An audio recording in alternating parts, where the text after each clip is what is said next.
What if the most jaw-dropping war spectacles didn't come from modern Hollywood, but from 50 years ago?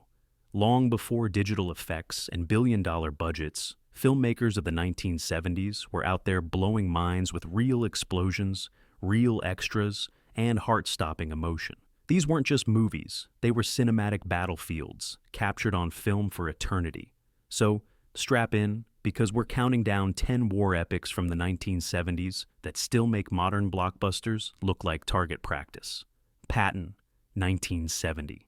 It opens with a man standing before a giant American flag, delivering one of the most unforgettable speeches in movie history. Patton isn't just a biopic, it's a psychological study wrapped in the armor of spectacle. George C. Scott's portrayal of General George S. Patton burns through the screen, so authentic that veterans swore it felt like watching the real man himself.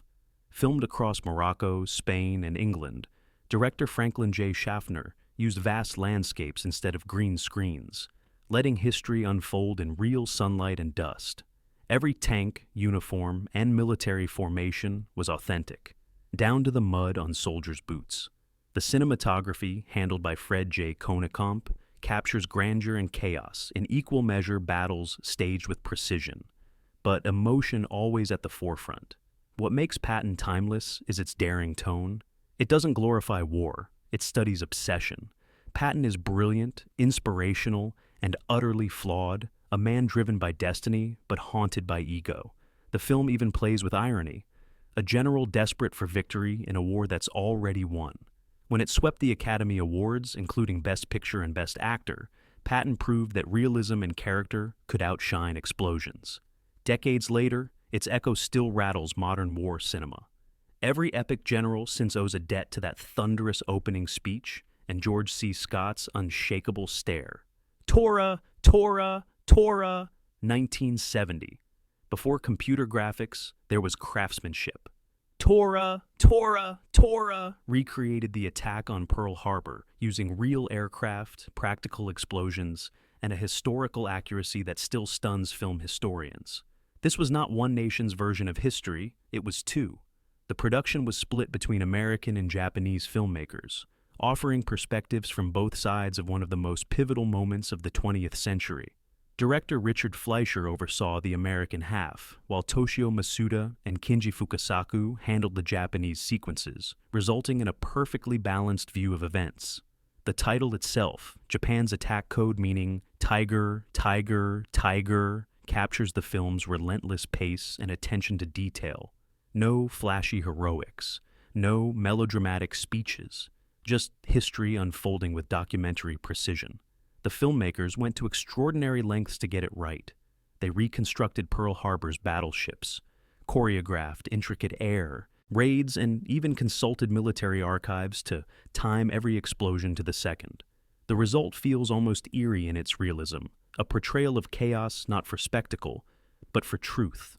Critics at the time were divided, calling it too procedural. But decades later, audiences recognized that's exactly what makes it brilliant. It's not a war fantasy, it's a lesson in consequence.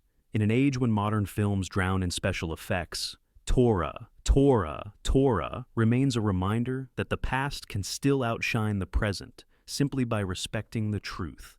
Waterloo, 1970. How do you recreate the Battle of Waterloo without digital effects? Simple: you gather 17,000 real soldiers and stage it for real. Soviet director Sergei Bondarchuk's Waterloo is the definition of ambition. Backed by a joint Italian-Soviet production, it became one of the largest-scale war films ever made, and it still dwarfs modern blockbusters that rely on computers instead of people. The film stars Rod Steiger as Napoleon Bonaparte and Christopher Plummer as the Duke of Wellington, facing off in an epic clash of egos and empires. The production took over acres of farmland in Ukraine, where actual Soviet troops trained to move like 19th century infantry. They marched, drilled, and charged in unison, creating battle scenes that pulse with frightening realism. Everything about Waterloo feels massive: the sets, the choreography, the stormy skies hanging over the field. But beyond its spectacle lies a haunting meditation on pride and downfall. Bondarchuk doesn't frame Napoleon as a hero or villain. He's a man undone by his own myth. Despite critical acclaim for its authenticity, Waterloo was a commercial disappointment on release. Yet, in the long run, it became a visual benchmark. When Ridley Scott made Gladiator, he cited Waterloo as a major influence. It's the kind of film that makes you wonder, if filmmakers in 1970 could marshal thousands of extras and horses, what excuse do modern studios have with all their digital armies? The Battle of Britain, 1970. If you think modern dogfights look realistic, wait until you see The Battle of Britain. Director Guy Hamilton, who also directed several James Bond classics, shot it like history in motion. Instead of CGI, he filled the skies with authentic Spitfires and Messerschmitts, many flown by real pilots who once served during the war.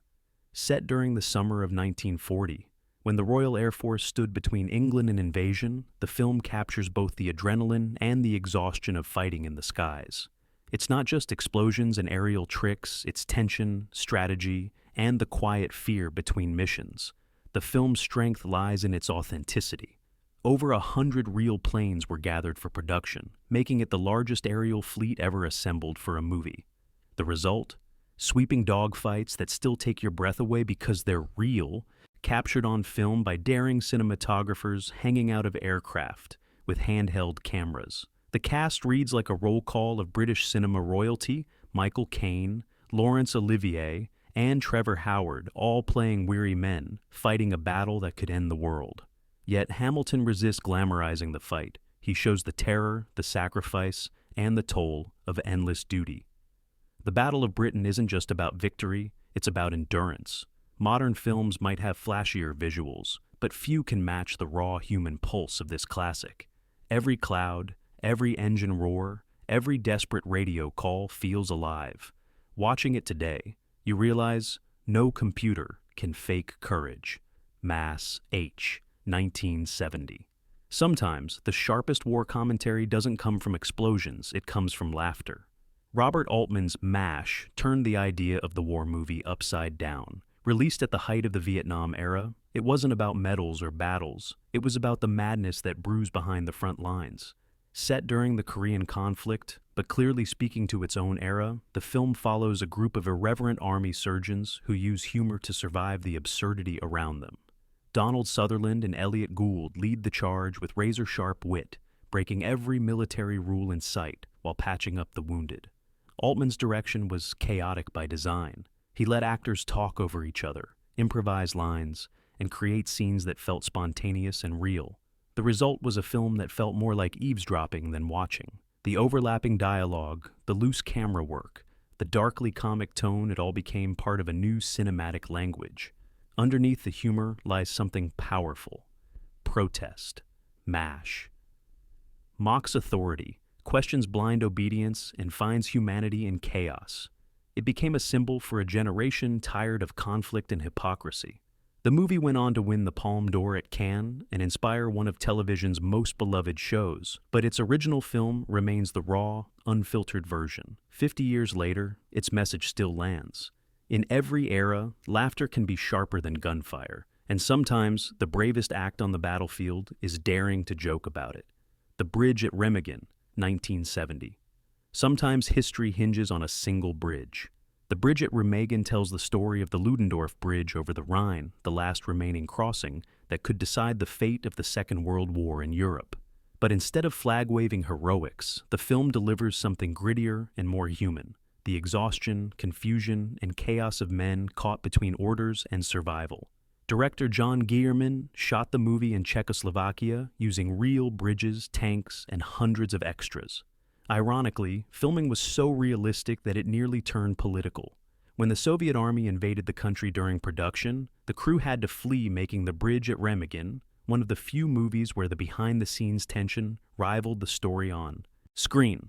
Starring George Segal and Ben Gazzara, the film rejects clear-cut good versus evil portrayals. Instead, it focuses on soldiers questioning why they're even fighting. The German characters aren't faceless enemies. They're desperate, defending a doomed position. The Americans aren't triumphant. They're tired, angry, and scared. This emotional honesty is what gives the film its punch. Unlike modern blockbusters, which rely on sleek effects and grand speeches, The bridge at Remagen builds its intensity through realism. Every explosion feels earned, every decision messy. It's a film about collapse of bridges, armies, and illusions. And that final image of men risking everything for something already lost still hits harder than any digital spectacle. A Bridge Too Far, 1977. When Richard Attenborough set out to tell the story of Operation Market Garden, he didn't make a film, he built an event. A Bridge Too Far remains one of the most ambitious war epics ever made, starring an ensemble so huge it could fill a parade. Sean Connery, Robert Redford, Michael Caine, Gene Hackman, Anthony Hopkins, and more. Based on Cornelius Ryan's best-selling book, the film recreates the Allied attempt to capture key bridges in the Netherlands, a bold plan that went disastrously wrong. Attenborough's mission was accuracy. He shot on real locations, coordinated with military advisors, and filled his frames with thousands of extras. There were no computer simulations here, just pure coordination, grit, and massive logistical choreography. What makes A Bridge Too Far endure isn't just the scale, it's the humanity. Each actor embodies the exhaustion and heartbreak of a plan collapsing in real time. You can feel the weight of the miscalculations, the fog of communication breakdowns, and the tragedy of soldiers who realized too late they'd gone one bridge too far. Modern war movies might have bigger explosions, but few match this film's authenticity. It's not about glory, it's about failure, and how bravery still shines inside it. By the time the closing credits roll, you're left in awe of the real soldiers who lived that chaos, and the filmmakers who refused to sugarcoat it. Cross of Iron, 1977. Sam Peckinpah, known for redefining violence in westerns, turned his gritty lens on the Eastern Front with Cross of Iron. What he delivered was not just a war film, it was a raw, human scream against the machinery of conflict. Starring James Coburn as Sergeant Steiner, the movie follows a German infantry unit fighting the Soviets as the war nears its bloody end. Unlike most war films that glorify victory, Peckinpah's vision is soaked in exhaustion and cynicism. His camera doesn't chase medals, it captures fear, mud, and desperation. The soldiers here aren't villains or heroes, they're survivors trapped in a system that's crumbling. When an ambitious officer arrives, more interested in earning medals than saving lives, the moral battle becomes as intense as the gunfire. Shot in Yugoslavia with incredible practical effects, Cross of Iron combines chaotic editing, slow motion in sequences, and raw performances to create a haunting rhythm. Every shot feels dangerous and alive, with explosions filmed close enough to feel the shockwave. It's less a movie and more a nightmare unfolding in daylight. Though it underperformed at the box office, critics later hailed it as one of the most truthful war films ever made. Quentin Tarantino even called it one of the greatest anti-war movies of all time. What makes it beat modern blockbusters isn't scale, it's honesty. Peckinpah knew that the real horror of war isn't who wins, it's what everyone loses. The Deer Hunter, 1978. When The Deer Hunter premiered, audiences didn't know what hit them. Director Michael Cimino's sprawling story about friendship, trauma, and survival took the Vietnam War and turned it into a personal tragedy. It begins not on the battlefield, but in a Pennsylvania steel town, with three friends played by Robert De Niro, Christopher Walken, and John Savage celebrating life before everything unravels. The film's power lies in its structure, joy, horror, and emptiness. The first hour feels like a small-town drama. The next is pure chaos. The final act is grief turned into silence. Cimino doesn't just show conflict, he dissects its ripple effects, from the battlefront to the hometown bar. The cast delivers some of the decade's finest performances. De Niro's quiet intensity, Walken's descent into despair, and Meryl Streep's emotional restraint make every scene sting. The film won 5 Academy Awards, including Best Picture, but its true legacy lies in its emotional aftermath. It showed that the scars of war don't fade when the fighting stops, they echo forever. Shot with relentless realism, often under brutal conditions, The Deer Hunter feels like a memory burned onto celluloid.